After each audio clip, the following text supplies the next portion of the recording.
경찰 수사로 계속 이어지든 아니면 특검이 도입되든 규명해야 할 것은 많습니다. 그런데 그제 한학자 총재 재판에서 나온 이 이야기도 조금 더 명확하게 밝혀져야 할 이야기가 아닌가 싶습니다.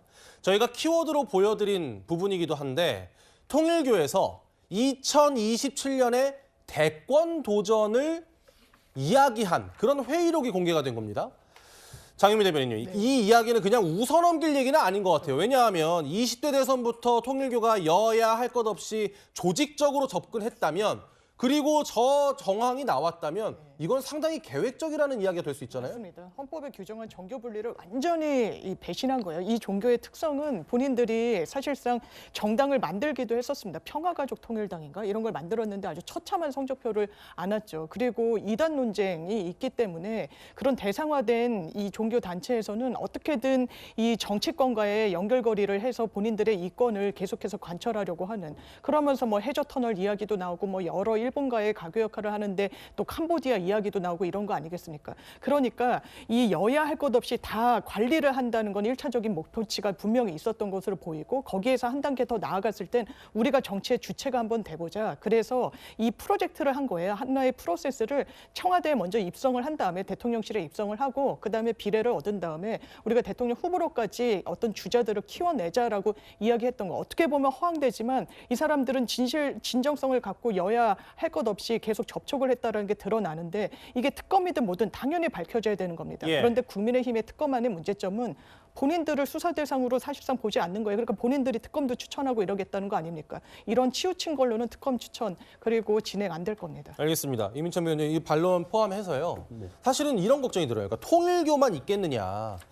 여러 종교단체들이 세력을 과시하면서 정치권에 접근해서 저런 생각들을 다 해봄직하지 않겠습니까? 이걸 우리가 어떻게 막을 수 있을까? 글쎄요, 종교라고 다 갇힐 것 같지는 않습니다. 통일교는 어떤 본인들이 교리를 어떻게 구체화하기 위해서 전략적으로 아주 접근을 했던 것인데요. 통일교가 지금 임종성 전 의원이나 전재수 의원의 시점을 보면요.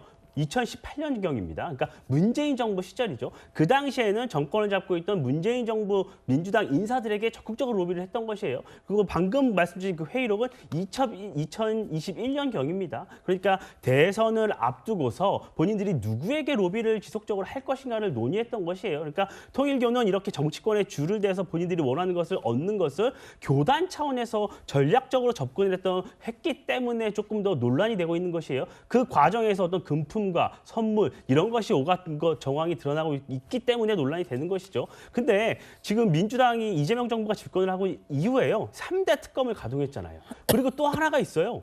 관본권 띠지분실했다고 그것까지도 특검을 하고 있습니다. 그리고 지금 이 3대 특검이 부실하다고 하니까 2차 종합특검까지 가동을 하려고 하고 있어요. 국민의힘 입장은 명확합니다. 특검, 추천 이런 부분에 대해서 욕심내지 않겠다는 것이에요. 민주당처럼 3대 특검 가동할 때 본인들이 다 특검 추천하고 그런 방식 취하지 않겠다는 것이에요. 예. 관련이 없는 정당에게 특검권을 넘길 수도 있고 모든 걸 논의하겠다는 겁니다. 이렇게까지 특검 광풍을 몰아친 민주당이 여야 정치인이 고루 얽힌 이런 상황에서 이 통일교 특검을 거부한다?